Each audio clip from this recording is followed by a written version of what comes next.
di que lo que me gusta de la Comunidad Valenciana. La pregunta sería qué no me gusta de mi Comunidad Valenciana. Yo siempre digo que somos la mejor terreta del mundo, faltaría más.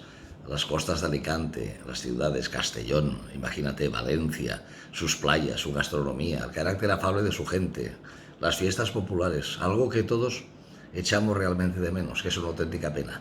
Pero esto pasará, y como pasará, pues seguiremos siendo los mejores, para mí, por muchas cosas, porque somos gente tranquila, gente pacífica, gente que inventamos la letra de cambio, gente negociadora, gente emprendedora, y en resumen lo estamos pasando como todo el mundo, realmente muy mal, pero con mucha esperanza. Y los valencianos, como los españoles, sabemos que realmente la solidaridad es importante y en eso practicamos mucho.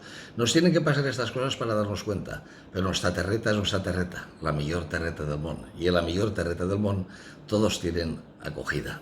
Me gusta todo de mi comunidad, hasta cuando peleamos los valencianos entre nosotros, porque al final no usamos la violencia, usamos probablemente la palabra, ese idioma guasón, el valencià, que tan bonic és i que tant d'efecte fa. Així que un somriure, quédate en casa i amunt sempre, i amunt la comunitat.